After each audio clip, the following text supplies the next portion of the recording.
Hello everybody and welcome to today's session. My name is Tom Strnad. I'm the lead digital artist of the Creator Space, and welcome on this beautiful Saturday.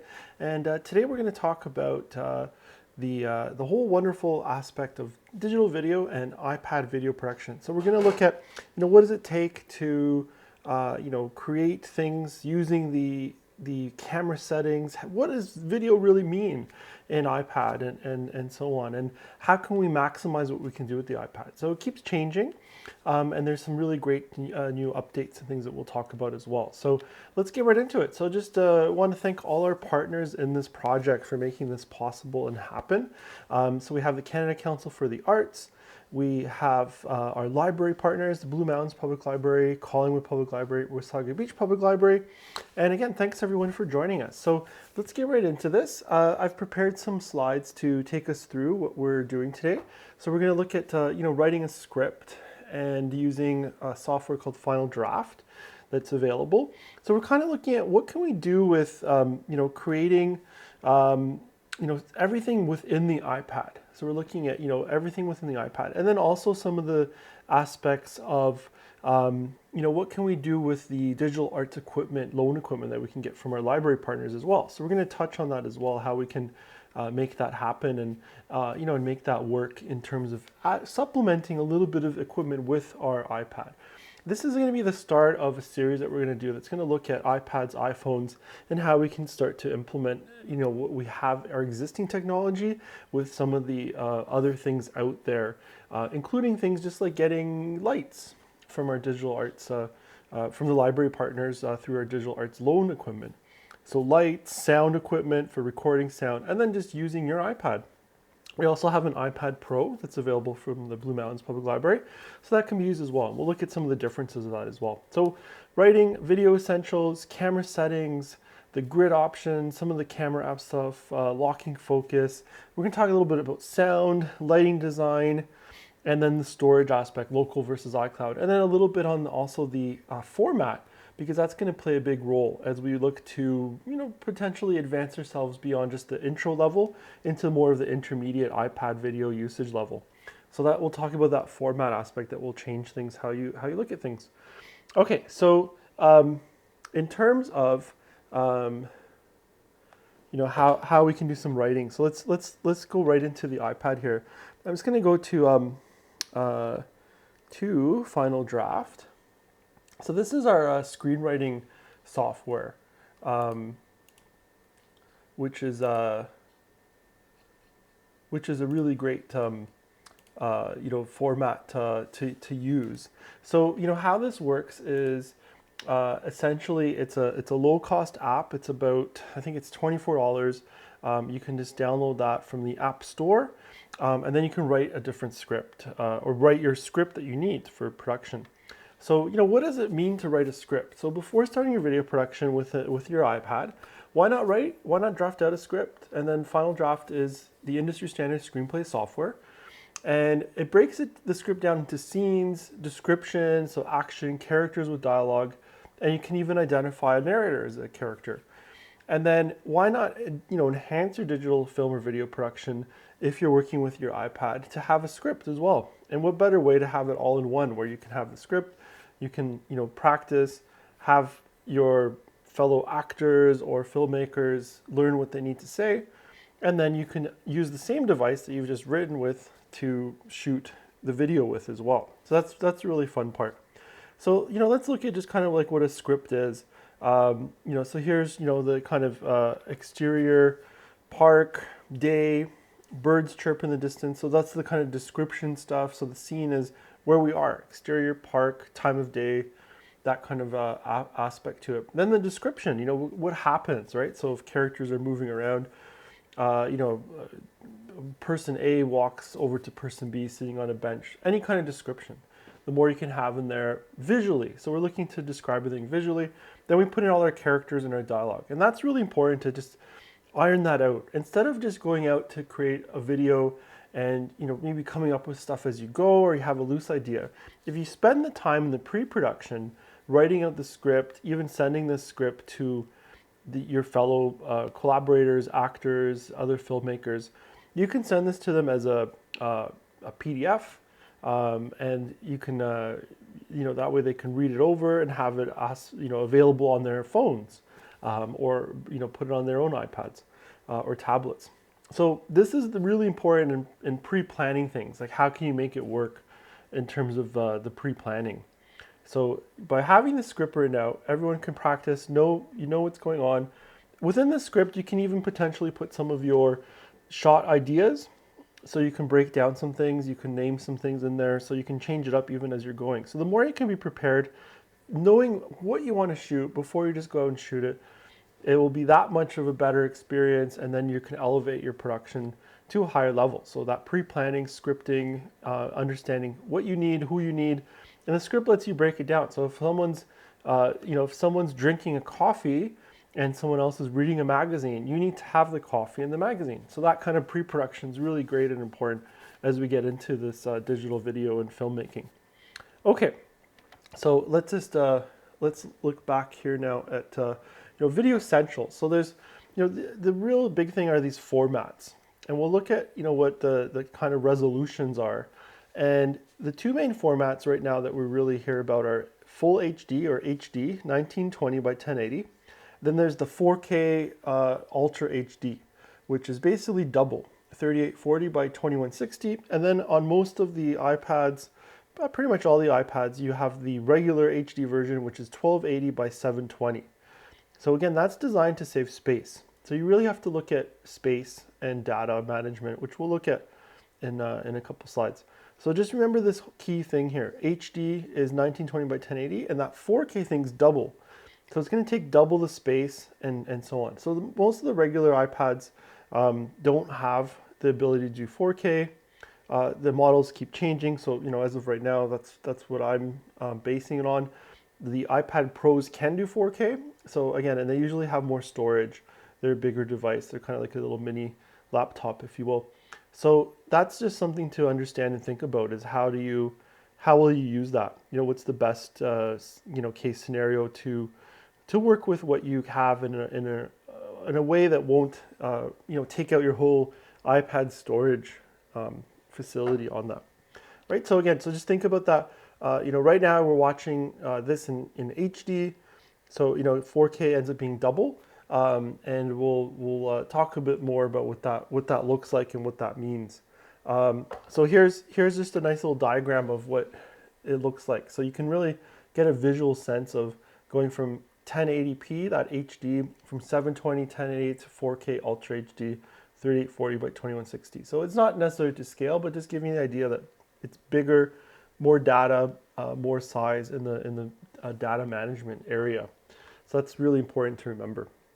Okay, so frame rates is another big thing that shows up. What are the frame rates? So typically with iPads, there's not a lot of settings. We're working basically in 30 frames per second, and then we can do some slow motion stuff. So film, typically 24 frames per second, video 30 frames per second. So most of the iPads work in that 30 frames per second mode. The iPad Pro does have 24 frames per second, and again, technology is changing on iPads and iOS. So I'm basing this on what currently is available on most iPads. We're talking about 30 frames per second, and then some slow motion capabilities where it can go faster to create high bursts of frame rates that then when played back at 30 frames appear to be slow motion. So that's something that's really cool that the iPads can do too, and and different sets of what they can do. So here's kind of a breakdown, a nice quick chart or point form of the frames per second available on the iPads currently. So we have 24 frames, iPad Pro only, 30 all iPads, the 60 iPad Pro only. Again, it comes down to really size and management of the processors and what they can handle to record and capture. 120 frames per second, that's available on all the iPads. So that lets you do the slow motion. So it's essentially 5 times to what the original motion is. So you can imagine if, right now we're watching 30 frames per second. If it's at 120 frames per second, it's doing 5 times the amount of frames per second. So it's like, instead of 30, it's going like 120. And then when it's played back, then everything's slow, 5 times the slow motion kind of idea, right? So That's always a really interesting thing to use as a tool, that you can do the slow motion. So just something to remember, like in your toolkit of what's available with an iPad. And then some of the models can also do 240 frames, so like an ultra slow motion idea. So it's like super slow motion. So ultra slow motion is what that's referred to often. Okay, so the aspect ratio. So this is something we'll get into. Maybe could be a little bit of a discussion. It's something to think about. Is traditionally most of your screens on your desktop, in your living rooms, 16 by 9, and your iPad, roughly has that kind of aspect as well, and your phone. So all these things are like that, except we tend to use them in a vertical way, right? So instead of so when we have just our iPhones, so like this. So like this, it's really like a 16 by 9 aspect ratio. When we go like this, then it's vertical. So then we're doing video differently. So traditionally everything's really, in the video world, I always recommend to shoot everything in this horizontal mode, because you could always go in and then create squares or vertical within that image. But if you shoot vertical, you can't really add stuff to the sides.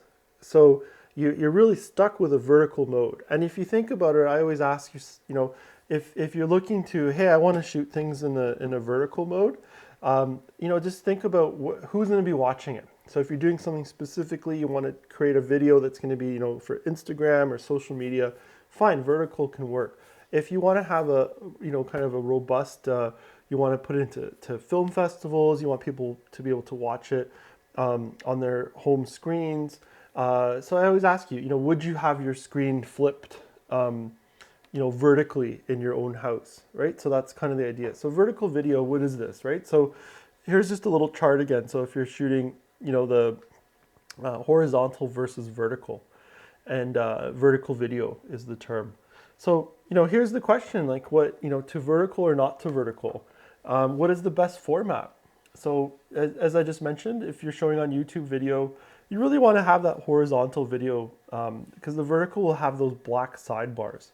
So essentially just, sidebars on the side, and then, it feels like you're getting like, half the image versus the whole horizontal screen, right? So that's something to think about there.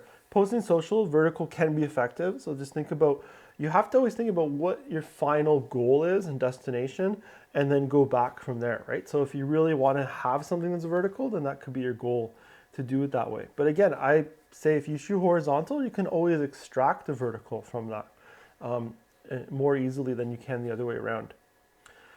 So, and that's the whole thing. Would you put your TV set in a vertical mode, right? Like think about how much content or, shows you watch, stream, movies, films, videos that you enjoy. They're generally all horizontal. So you wouldn't put your TV vertical. So, why would you shoot vertically if you're storytelling? Now, again, the vertical mode can be really specific to how you want to tell a story.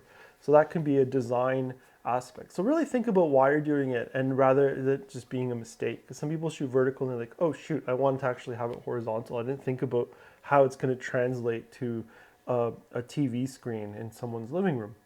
So, just think about the best format for you and how that can work. So that's definitely what to think of there.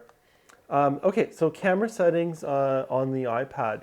How does that work? So you're allowed to choose all these different things. It's really cool. So we're going to talk about format, frame rate that we already did, quality, and then the grid option too, like how that can function. So let's have a look at what that means.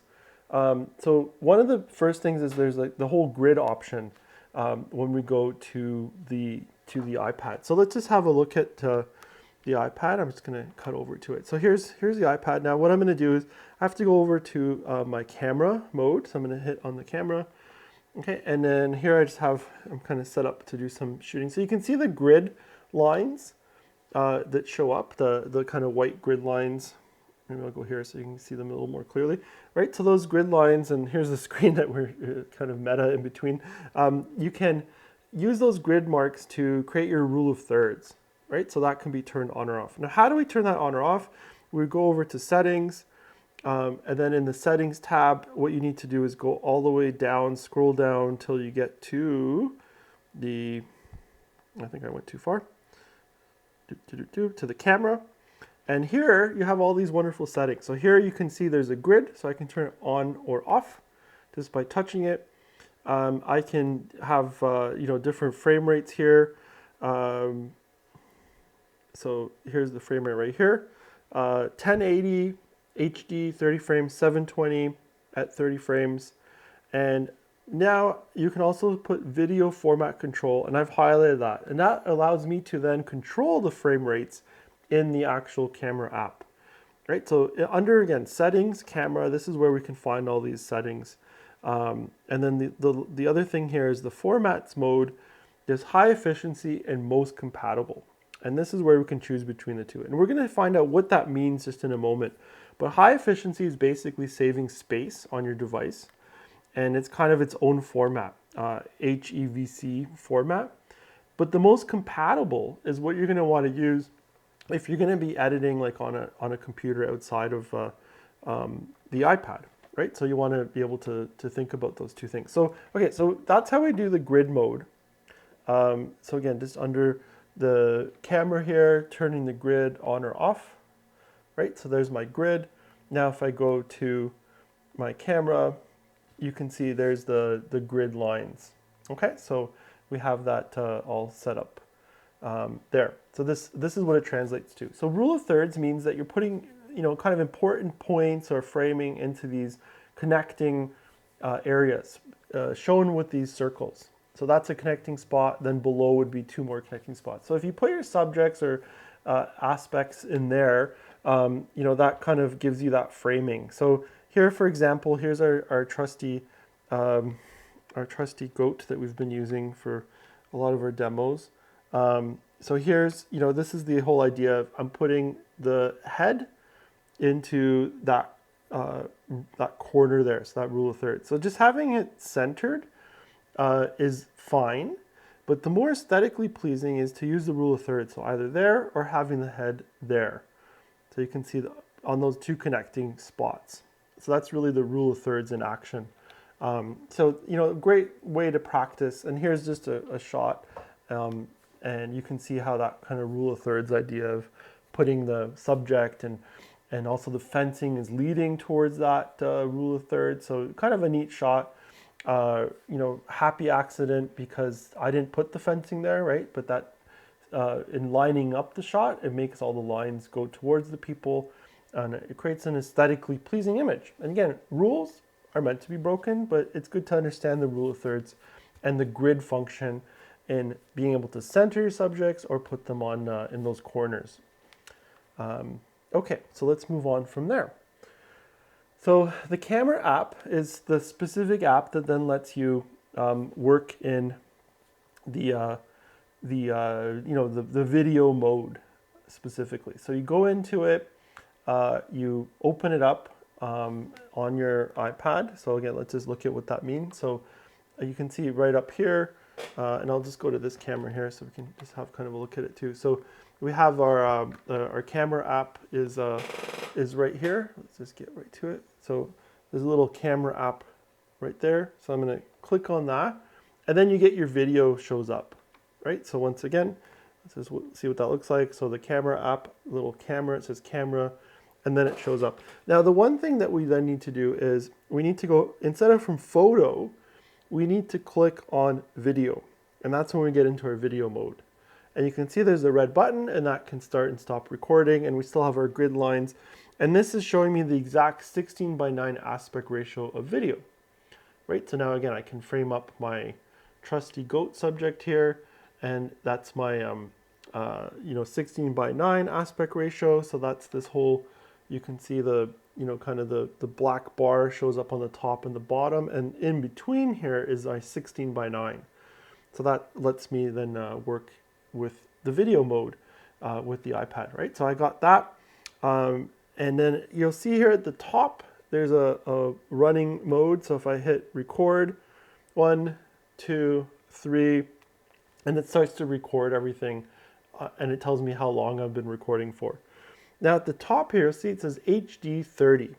So if I click on that, I can go to 720p, so that's that smaller mode, or HD 30. So depending on your iPad, when you have those formats being displayed there, you can change from 4K HD, full HD to regular HD to 1280. It's going to tell you what it is. So that's really good. Now, what does that mean? That means that we can quickly change our formats. If you want to, if you're worried about how much space it's taking, you can quickly change that rather than having to go back to the settings like I showed you guys earlier. So that's a really nice tool.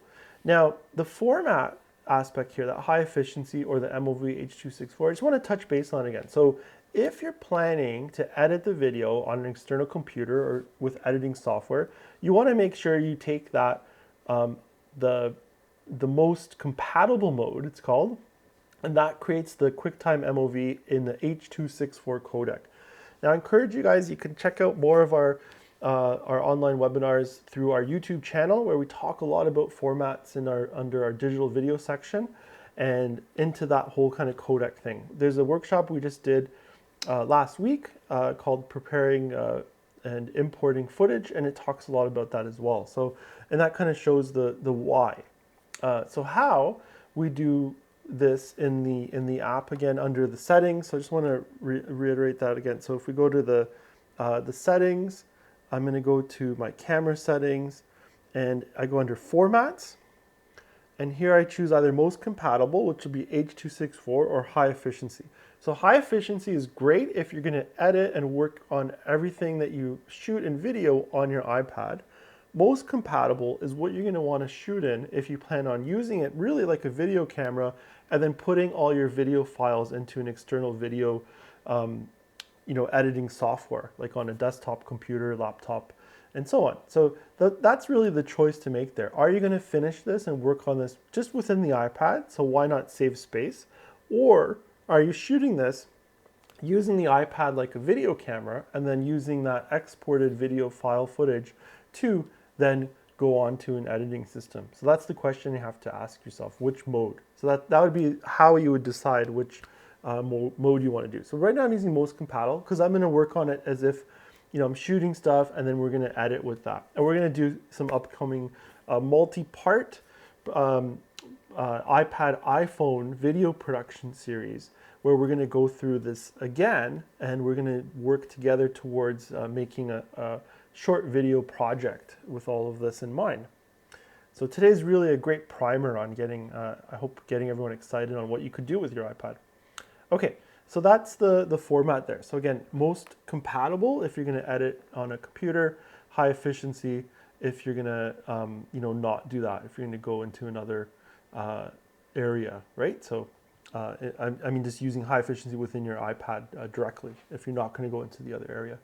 Okay, so auto exposure and autofocus. So this is a big thing. The iPad itself in the camera mode, in video mode, tends to really have some issues with how it deals with focus and stuff. So let's just look at that. So the auto exposure, it's basically looking for what's the right type, how light or dark should the image be. So it's going to base it on outdoors, indoor lighting. Focus is also going to decide what's in focus. So it's always trying to look at what it thinks is the most important thing to focus on. Again, this is all done through the kind of artificial intelligence and the monitoring of the iPad itself, but it has very little control for you as the artist and filmmaker on the iPad. So we're going to look at how we can seize control of this. Okay, so let's go right to our iPad here. So here's kind of an idea of here's exposure here, and if I go up to the window, it takes a moment to kind of expose and then change, and you can see it's adjusting until it gets kind of the right exposure. Now the other thing it's doing, watch what it's trying to do with the focus. It's trying to figure out what's in focus, and it can kind of jump sometimes. So now we got in focus, but if I move away, it's gonna, see it keeps moving in and out trying to focus, right? So that's, that could be a struggle, right? And also our exposure is not necessarily being controlled. So what can we do? We can actually totally control this just by touching it with our finger. So I'm just going to click on this. So I'm going to go, okay, let's lock. Okay, and now what we're doing is we're basically locking the focus and exposure. And I'm also able to, there's a little sunlight here, and I can then decide what my exposure is. So I can make it a little bit darker to kind of get it into the look I want. So now the focus is, you can see it's not moving around anymore, even though I'm handheld. It would be shifting, but it's locked focus and locked exposure. So it's not going to adjust based on anything. So you can see it stays locked, right? And then there we go. So it will stay locked. It just unlocked on me there. So that's a good example. So on the top, once you hold it with your finger, it's going to say AE/AF lock. So that's auto exposure, auto focus lock. So now when I move around, everything stays in that kind of, see that dark exposure. So we're not changing, and my focus is staying in focus. So you can see how, whatever's in the background stays out of focus, and this goat will go out of focus as well because the focus is set to be right about there. Right? So simply I tap on it again, and then you can see what it's doing in its auto mode. So I just hold it for a moment. Okay, so it's like just a one big push for about a second, and then we lock. And then we can adjust our exposure like so. Okay, so what does this look like? So right here you can see we get this little square. Right now it's all in auto, and you can see how it's kind of shifting, going up and down. Right, so I'm gonna go in here, touch it. You get that AE/AF lock on the top, and now I can use the sun to, you can change the exposure with that little sun symbol on the side. I'll just put it right over here on something that's darker. So you can, that little sun symbol, I can then, adjust my exposure. So that's a really cool thing. So now we're controlling our exposure. So we're getting away from auto exposure and auto focus, and we're totally controlling our iPad. So that's how we do it. Locking focus, holding on the focus point on the screen. The one simple touch just gives you quick exposure for that subject. So if you're outside and there's a bright sun in the background, you could do that. Just push to get the quick exposure. But when you hold on it, you lock, and then it says AE, auto exposure, AF lock, auto focus lock. And that way, think about this. If someone walked in front of your iPad as you were shooting something in the distance, it would focus to the person, then focus back and potentially change exposure as well. So that's really important to remember, that you don't want that to happen. You want it to maintain that exposure throughout. So that AE/AF lock is a really great tool to remember. Okay, so then the manual exposure, that sun logo, here's just a nice diagram. Again, you're increasing the amount of light or decreasing the amount of light that enters the lens, so that exposure idea, just like we do with f-stops and manual cinematography. And essentially you're making the image brighter or darker. So let's see this at work again. So I have it locked, okay, and you can see now it's pretty bright. And I'm going to move the sun down to make things darker. And I'm going to move the sun up to make things too bright. So you can see again, that's getting too bright and it's overexposed. And we've talked about this before, but the key to digital cinematography is to always underexpose a touch. It's always better to have great exposure that's maybe just a touch underexposed, because you can improve that. But what we can't improve is when something is totally overexposed like this, where it starts to glow and it's essentially burnt out. So that's not really something we can fix in post-production. But if something's just a bit darker, it's a lot easier. You can see all the details in the fur as well. That's a really good example of exposure, proper exposure and overexposure, and just a touch underexposure where you get a little bit of that contrast in the shadows looking really nice. So I'm quite happy with something like that. So again, this is just available light in here. I have just some sunlight coming in through windows and just a small light on the side. And the next thing obviously is then what can we do to augment that more? So what we can then start to do is, just like what we would do with any kind of video camera, we can start looking at 3-point lighting. And what is that? So 3-point lighting is that kind of rule again of how you can light a subject. I'm going to end up just doing it with a couple lights, like 2 lights with the window is my backlight, so that'll be my third light.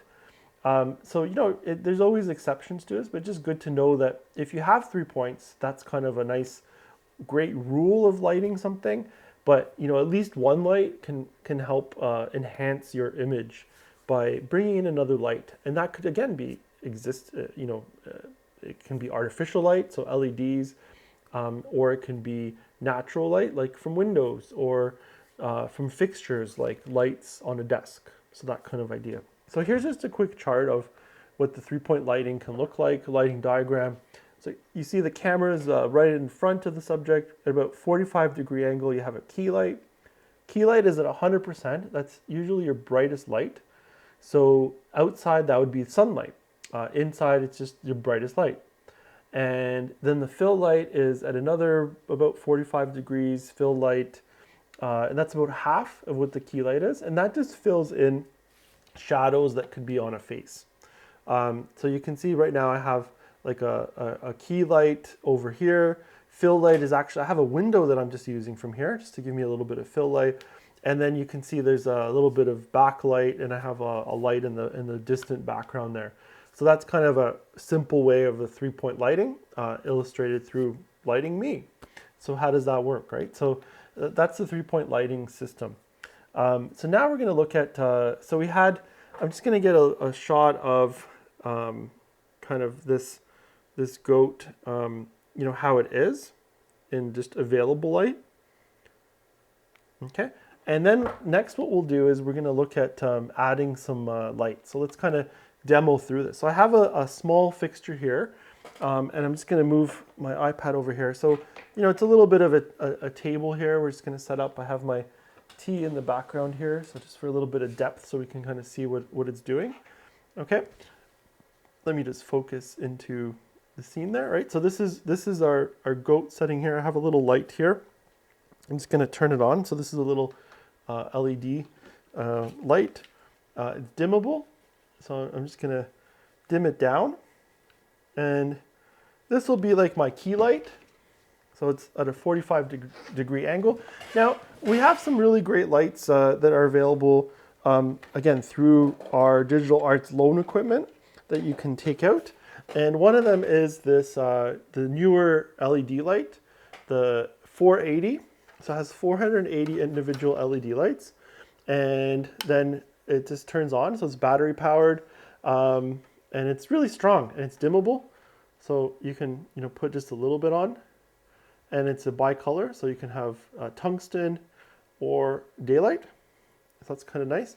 So this can be used directly to add a little bit of extra light. So these units are available through our library partners. So Blue Mountains Public Library, you can take these out if you're a member there. And starting April 1st, it will be available at the Wasaga Beach Public Library as well. So great units. If you're using your iPad, you can take out some lights to supplement what your production is. So that would be the first equipment piece that you can start to supplement with. So now what I'm going to do is I just have a small a stand over here. So I'm just going to put this light on the stand, and sorry, a little bit tight for space here, but here's the idea. So it's just, let me spin this camera around. Right, so we got one light here, and then this light over here, and I'm just going to put this one on.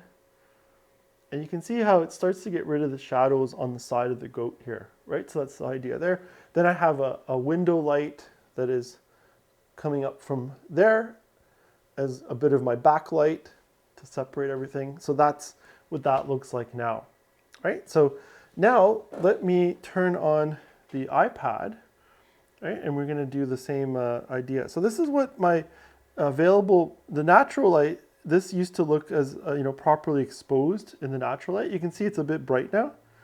So I'm just gonna turn that off, and I'm gonna click on this, lock, and just kind of expose like that. I'm gonna record this shot.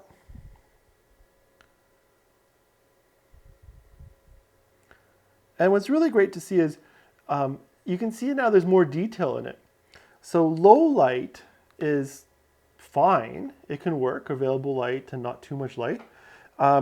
But once you start bringing in a little bit of your extra light, augmenting it with, you know, like this light and this light, right? We got the two lights here.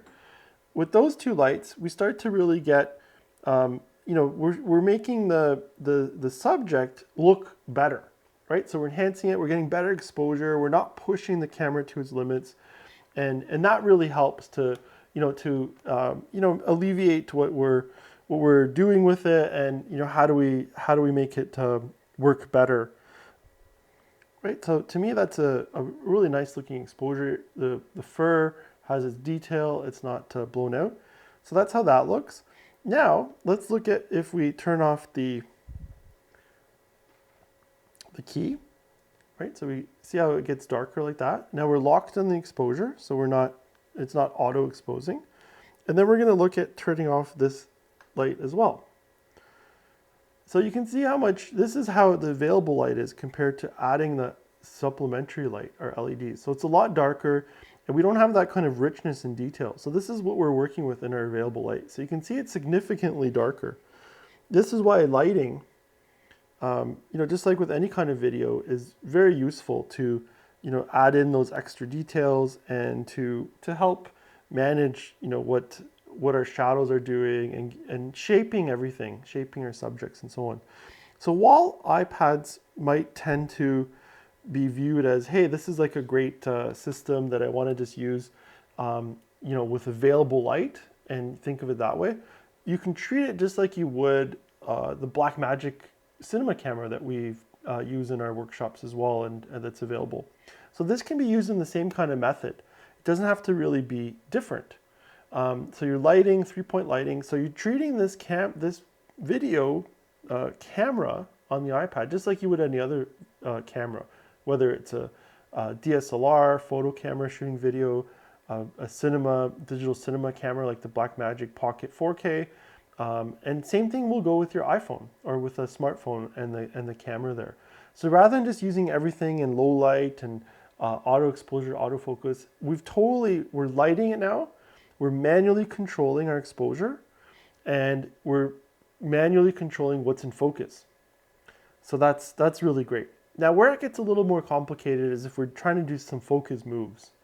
And that's where we start to get a little bit limited. But what we're going to touch on in some future workshops is the ability to add lens attachments to our technology, such as tablets and smartphones. So by being able to add lenses to them, we can then also control the focus. You can get lenses that you can then focus with. So that's really a cool thing.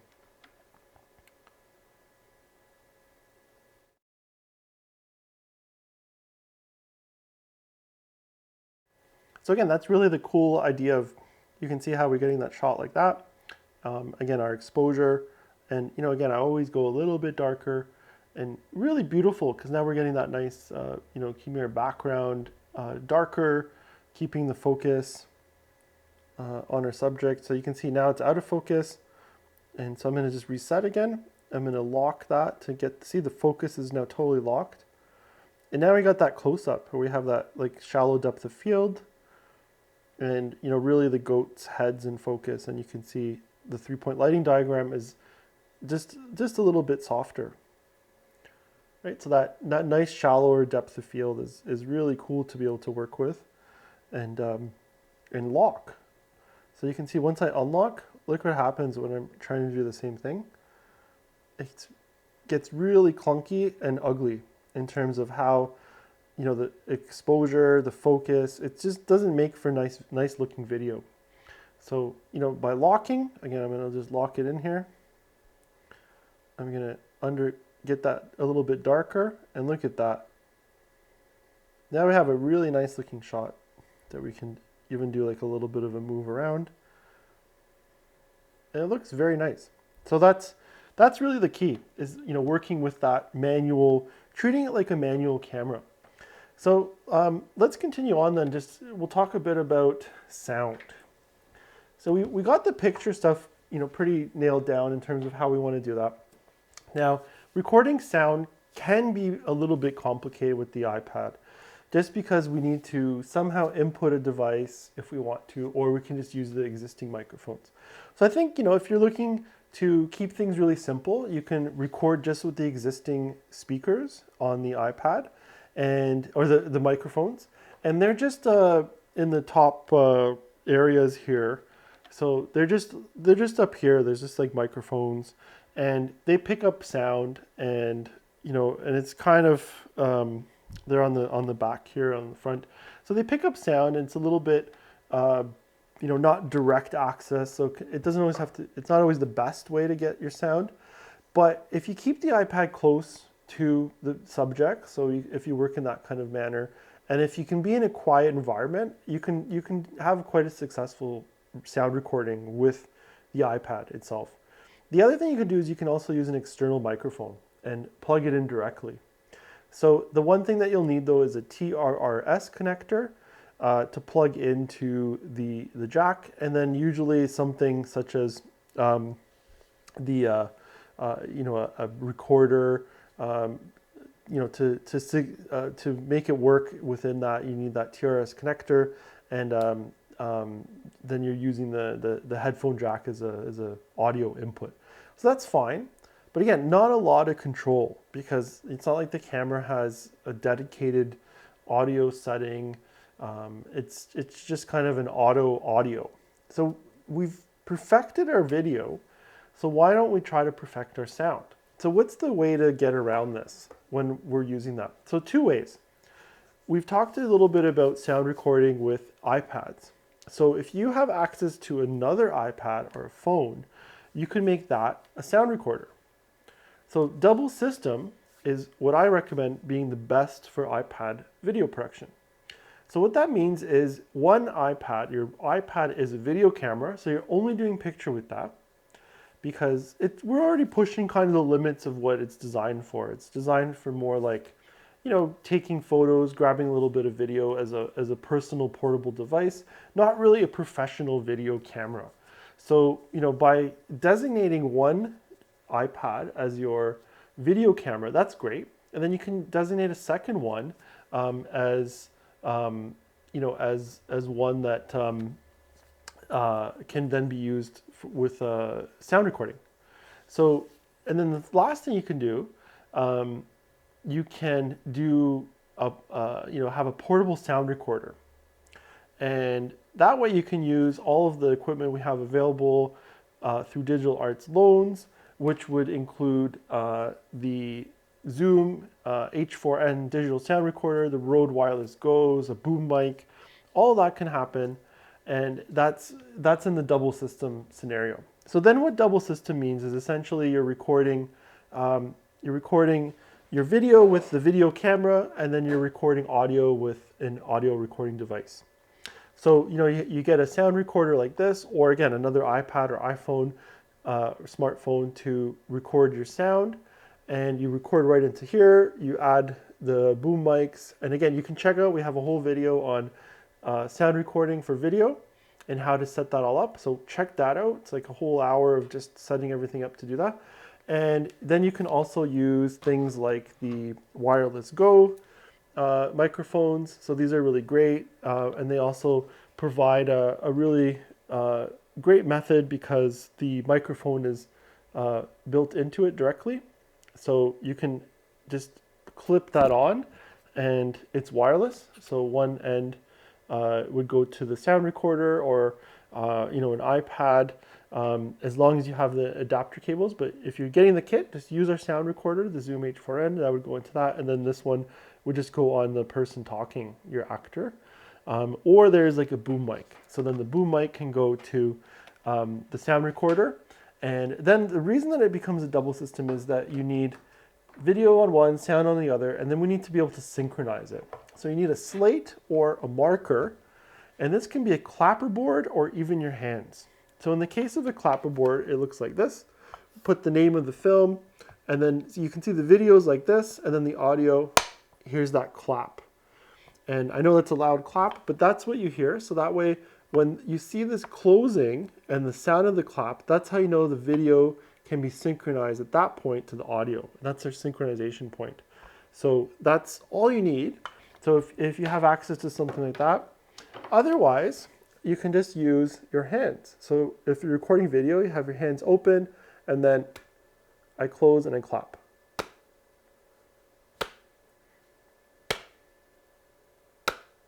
Okay, so I did a couple there. So the key is we want to stay open and we want to close and hold. If we go like this, sometimes it's hard to find where it's closed. And same thing with the clapperboard. So it's really good practice to have everything open and clap down for the sync point, and then you're good to go. So that's how you would synchronize the double system. So that's really the best way you can get, amazing looking video with your iPad where you're controlling it, in control, manual control, and then also then getting a really amazing sound recording with either a secondary tablet or smartphone or iPad, or again, take out our sound recording kit, get a sound recorder, boom mic, and the Rode Wireless Go systems, and then use that as a double system. And that's how you really achieve great things in the video and audio. A lot of great films out there being made just with iPhones and iPads. And we're gonna, again, get into a whole multi-part project happening. And a webinar series. So we hope that you can join us. So check those out. It's going to be coming up in over April and May. So really excited to put that together, and we're going to go through a project and using your available technology. And again, you can usually access there's some additional tech beyond just our digital arts loans at our libraries, our library partners with iPads that you can take out. So again, you can just take out an iPad and then start looking at using the video. And then what you can do is when you shoot the video, you can email it to yourself to basically offload it and then delete it off the device. So that's how you would deal with that kind of prep. But again, more on that to come, really exciting series. So this is, again, just a primer on getting you started, understanding what you can do with an iPad, and really how great they can be controlled and used as a professional device. So one last thing I just want to touch on is that storage. So local versus iCloud. So iPads generally tend to just have 32 gigs, and an iOS on an iPad can sometimes take up to 80% just with apps that you've installed and so on. So at a minimum, 50 to 80% could already just be used just to run the iPad. So you don't get a lot of space. You might have 10 to 16 gigs left. So you can set it up so that your video can then be captured and stored on your iCloud, and that can then be accessible on any of your devices, so that you can email, share, and go from there. Remember, as we said right from the beginning, that 4K takes up double the storage space of HD.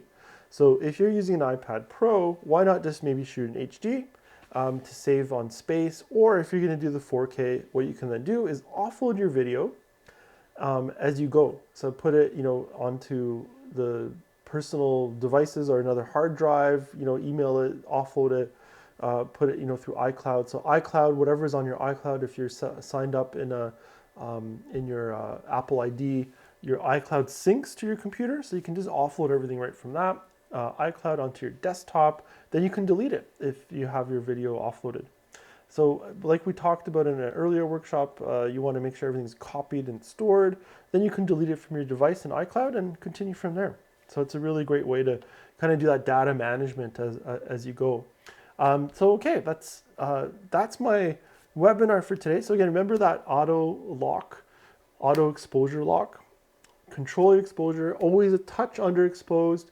You look at using some of the additional lighting, LED lighting, practice I always say shoot horizontal. You can always extract vertical out of the horizontal. It's really hard to do it the other way around. Again, if there's something specific that artistically you want something to be in a vertical mode, maybe your screen is going to be projected vertically. So that would be a really great exception to what I'm saying, is that if maybe your film or video is meant to be shot vertically and you're going to present it in a gallery with a monitor that's vertically installed. So that's a great way. You just want to change the whole format and use it that way. So that's a really one of those kind of exceptions where you'd want to do it that way. Okay, so let's. I'm just going to start up the Q&A now. So if you have any questions, you can let me know. I'll be monitoring that. I see there's a couple questions in here already. So in terms of a tripod to borrow at the library for an iPad, This is something that we're looking to add to the collection. So really great question and a great recommendation. So we are looking to add some of that type of equipment. So tripods that you could attach iPads to. And there's another question here, an iPad Steady or like a Steadicam or a kind of a gimbal, motorized gimbal. They do have things like that, mainly more for like iPhones because the iPad tends to be pretty big, so it's harder to deal with the weight size. But definitely you can put it on a tripod. So today we're talking about iPads, but we will in the future talk about iPhones as well as another alternative as a video source. So yeah, let me just see if there's any other Q&A here. Excellent. Yeah, so we will, great suggestion. We will be looking at getting some more kind of accessories that you can then use for your existing technology, and add that into your palette of tools that you can use. So again, what we've talked about, we can have the taking out some of the additional LED lighting that's available from our digital arts loan equipment, taking out a sound recorder for that optimized sound, and then even taking out one of the library's iPads, or we have our iPad Pro through the Blue Mountains Public Library if you remember there, or you're using your own iPad. So a lot of this would apply to tablets too. We're just focused on iPads because of our Mac system-based setup. So that way, if you can integrate everything into working on your iPad, then you can sign into your Apple ID on one of the digital arts computers and then link to your iCloud that way. So to make it all kind of a turnkey solution where you can keep going. So that's it. Yeah, it's thanks again for joining us. I'm just going to look if so here's a great question. So how do you use the external mic and plug it into an iPad? An iPad Pro does not have a headphone set. So that's a really great question. I'm just going to let me just grab I have a small device and I can demonstrate how that would work. I have a small unit here.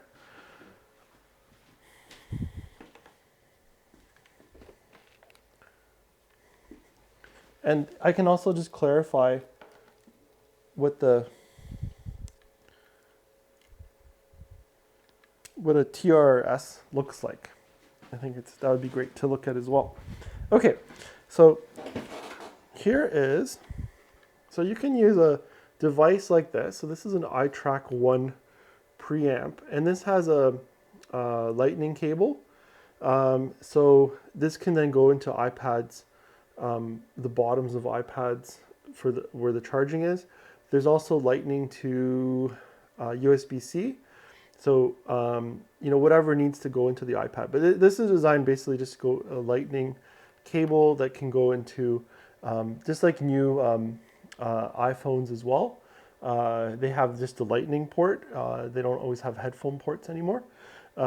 So this is what you can do. You basically need some sort of a device, and then you plug it in there instead of the headphone jack.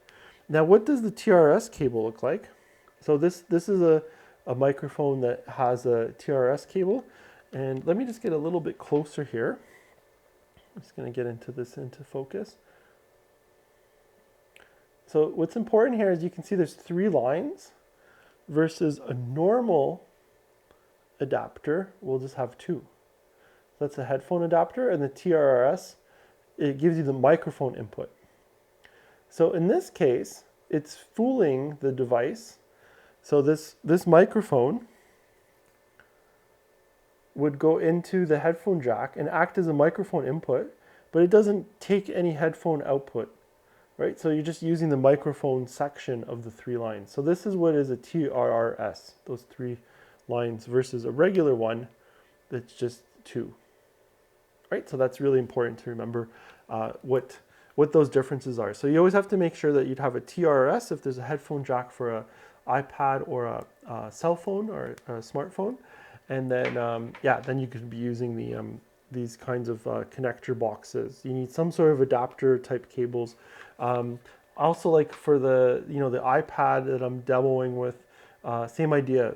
I have just like a connector, a lightning connector, then takes me out to, it can be HDMI, there could be microphone input 1. So you can get these little units, these adapter units that can go into smartphones, or iPads, and iPhones as well.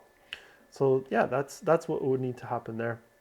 Okay, so that's I think that we got everything there in terms of questions and everything. Yeah, so this has been a fantastic session for sure. So I really want to thank everyone for joining us. I hope that was insightful, and there's, we can explore this further. Like I said, this is a primer for a multi-part that we're going to do. We're going to look at more accessories, attachments, and doing some more advanced things here. But hopefully we're slowly advancing here. Really go out and explore those manual functions on the iPad to perfect your video, and to make those beautiful shots that are properly exposed, properly focused.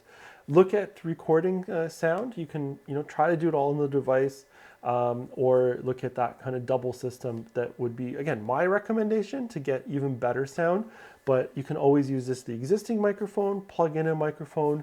And again, the double system will really play an important role if you have many actors. So let's say that once there's 2 or 3 actors, you really start to need a system that can have, deal with multiple microphones as well. So again, more on that to come, but that would be a start to look at that. So I encourage anyone who's in our area here to go to the library partners. Again, Blue Mountains Public Library has this equipment available now. If you're a member there, if you're a member of the Saga Beach Public Library, it will be available starting April 1st. So check it out. And once again, my name is Tom Strnad. I'm the lead digital artist of the Creator Space. I want to thank all our partners in making this happen. So we have the Canada Council for the Arts and our library partners, Blue Mountains Public Library, Collingwood Public Library, and the Wasaga Beach Public Library. Thanks for joining us, and you can rewatch this as well once we're done. So have a great rest of the day, and take care.